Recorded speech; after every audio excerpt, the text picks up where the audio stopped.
So I am standing up my eyeballs in thistles.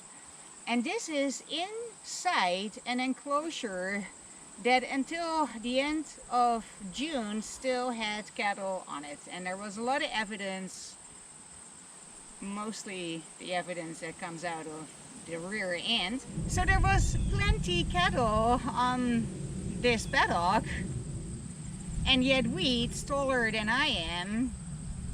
And all these thistles and other noxious weeds got well established, obviously. Why is that? Because there is no such thing as thistle-fed beef. It's not a thing. It doesn't exist. How do we know that there's no such thing as thistle-fed beef? There's thistles here. There's thistles here even though there has been cattle in this paddock. And yet the thistles are thriving. This really noxious stuff is thriving. The burdock is thriving. This simply means that you cannot let it be up to the cattle to maintain your pasture. The cattle will just simply eat what they like to eat, and the stuff they don't like to eat, they leave. So it is up to us humans that are managing the cattle and that are managing therefore the pastures in which the cattle is kept to keep these noxious weeds in check. And you do that by properly maintaining your pasture. When this stuff grows up, you knock it down with a bush hog. Takes you an afternoon. You may have to do that. In a well-maintained pasture, you can get away with maybe once a year. A pasture like this, you may have to knock down twice a month for the time being, until you have things back under control. But that is again an example of how costly it is to do things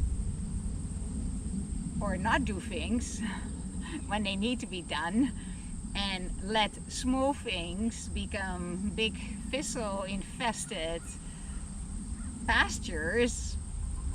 And now it needs a lot of time and effort and burning fossil fuels and what have you to regenerate this pasture.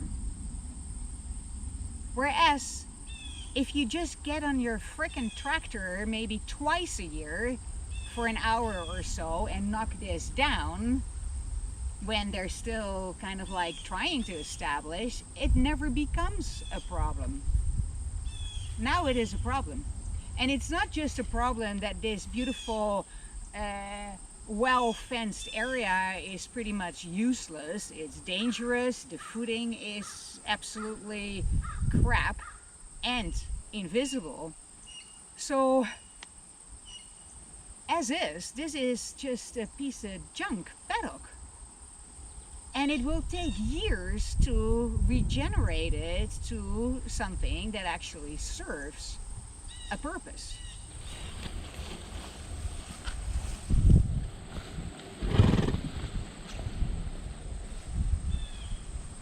And to dump a paddock in this state of utter neglect on your tenants that are paying for the use of this paddock is it's not reasonable. That's all that it is. It's not reasonable. And I believe, shame the guy, that you don't realize the level of neglect that has been going on here. Which doesn't take you off the hook, of course, because this is your property and you do need to pay attention. And you do need to educate yourself as to what proper management of your valuable piece of Caledon real estate that should be the Garden of Eden and nothing less.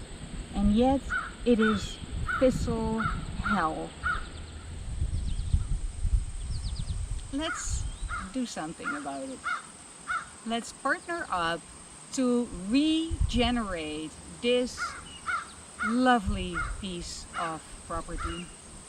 But we have to come to an entirely new agreement, because the agreement that we engaged in is not based on truth.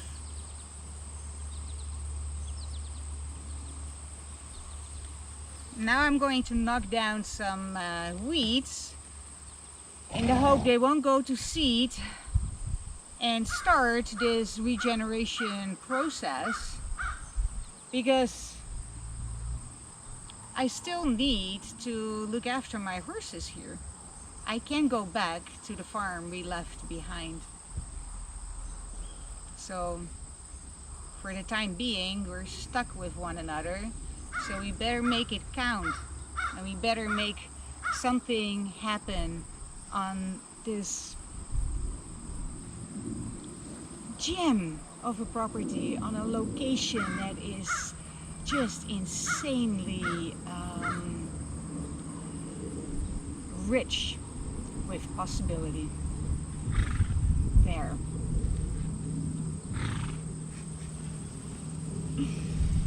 Okay, back to battling thistles, I guess. It's great.